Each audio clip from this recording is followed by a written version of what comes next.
Hey guys, it's Linux Next Year. In today's video, we are going to be looking at one of the best overclocking tools, and that tool is called LACT, that I have used for quite a while now on my AMD GPU, but recently they had a release 0.6.0. If we do switch screens here, we can see that this release happened, and it was rather a big release. One of the most important features in this release was to bring NVIDIA support. So LACT now works with NVIDIA GPUs for all of the core functionality: monitoring, clocks configuration, power limits, and fan control. It uses the NVML library, so unlike the NVIDIA control panel, it doesn't rely on X11 extensions and works under Wayland. So that's really good to see. And before this video starts, definitely give it a like and definitely subscribe to the channel. I would definitely appreciate it. There was some other things in this release, like multiple profiles for configuration. Currently, it is not possible to switch to them automatically, but they are configurable through the UI or the Unix socket. Clocks configuration now works on AMD iGPUs, at least RDNA 2. Previously, it was not passed properly due to lack of VRAM settings, and then 0 RPM mode settings on RDNA 3, which I talked about this in my Linux kernel release thing, that it's going to bring a 0 RPM feature in the Linux kernel 6.13, and it says here that 0 RPM mode settings on RDNA 3. Currently, this needs a Linux Next to be used, and the functionality is expected to land in kernel 6.13, but this resolves a long-standing issue with RDNA 3 that made the fan always disabled below a certain temperature, even if you're using a custom curve. There are many improvements as well, such as better looking and more efficient plots rendering in the historical charts and window,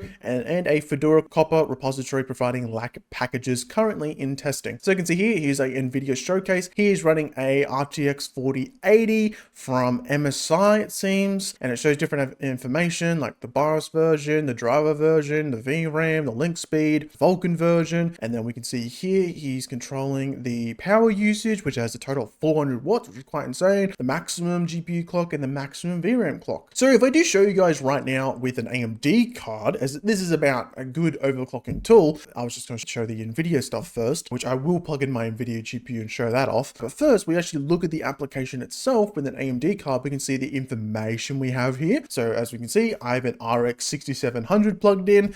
My driver used is the AMD GPU from the kernel. I've got the VRAM size, the VRAM type, the VRAM bandwidth, the L1, L2, L3 cache, the resizable bar, which is enabled in my BIOS, so it does pick that up properly. A CPU accessible VRAM, that's available. Shows off the Vulkan version, the Mesa version also that is used within RADV. That's the Vulkan driver for playing different games or other types of 3D applications. And we can show off things like the features that are available in the RADV driver and the extensions, the Vulkan extensions that are available in the RADV driver also. And then when we go to the OC section, we can see a bunch of things like the VRAM usage, the different clock speeds, the voltages, the power usage, if it's throttling or not. We can change the power usage. So I can put mine up to 181 watts, which is quite odd, 181. I thought it would just be 180, but whatever, that's fine. And then we can look at the performance level. Now this is something that is going to be fixed in kernel 6.13, but if you have a AMD card and you move over to Linux and you notice that the games that you're playing aren't performing as well as they would on Windows, or they're not that close together in performance, like really low for some reason, I would definitely grab this application and look at your power profile that you have set, because by default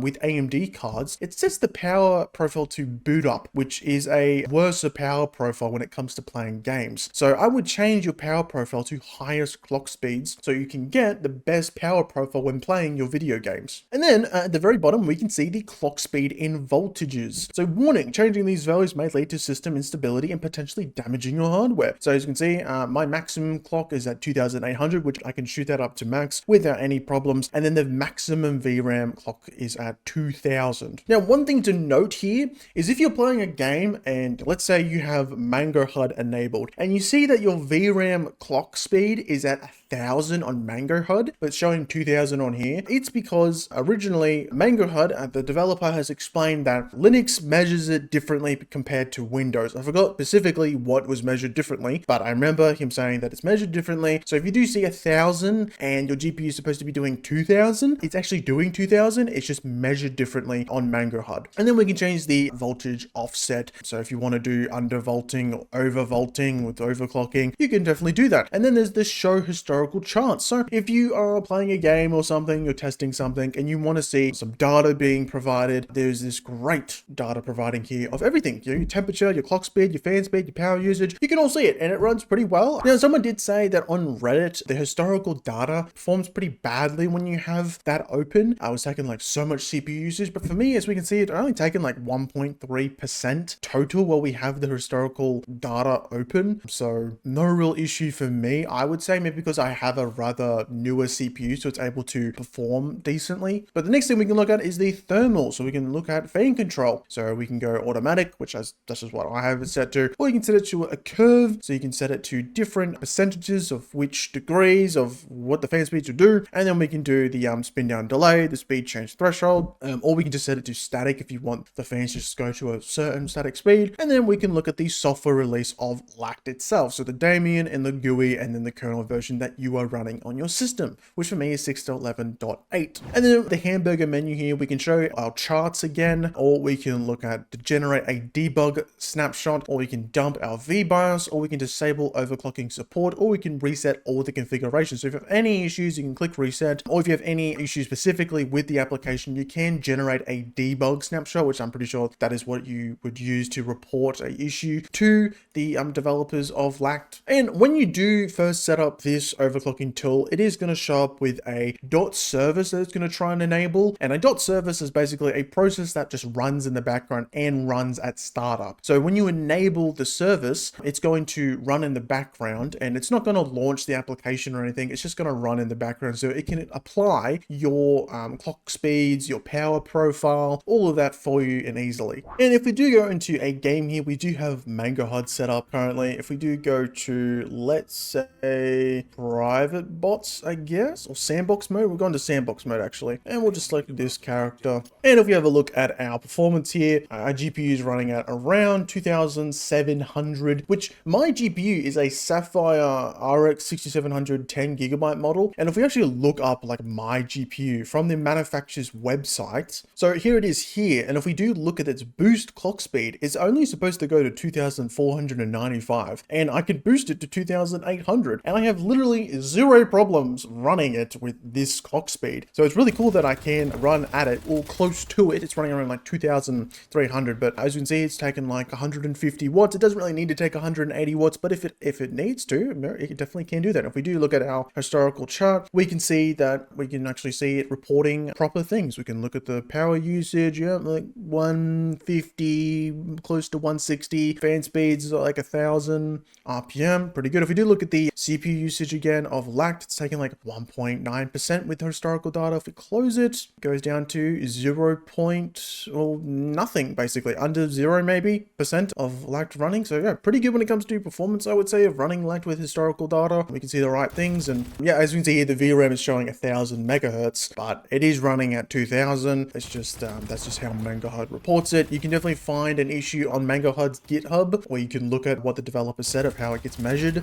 But yeah, really good so far on my AMD card. I will show NVIDIA next to see how that goes, if my RTX 2060 can actually get picked up with LACT. And if we have a look now, I've plugged in my RTX 2060 from MSI. It's an MSI Ventus with a 6GB of VRAM. As you can see here, this is what it looks like. I have it plugged in right now. I can check my NVIDIA server settings. I'm running the 565.57.01 NVIDIA driver under KD Plasma Wayland, and it's the open kernel module variant of the 565.57.01 driver. So everything's running okay. The LACT has detected the RTX 2060. See here, you got the driver version. It's got the link speed. It shows you what card you have, what version, the features of what that driver supports, the extensions that it supports, and then we can go into the OC. So same thing as before. It can show off the same statistics. GPU temperature right now is around 45 degrees. We can see our max wattage is around 160 watts. Our maximum GPU clock is 2130, which on this page here, it says my boost clock is 1710. So we are going past that, which is interesting that it sets it to that on Linux by default. If I tried to overclock before, I just went to the maximum GPU clock and my system crashed. So can't really go to the max GPU clock. And then you got your maximum VRAM clock also. I don't see voltage at all on basic or advanced. That doesn't change. So there isn't any voltage setting that I'm seeing here with my GPU right now, either because LACT doesn't support it with this GPU, or LACT just doesn't support support it yet under NVIDIA. But as you can see here, we can change the curve.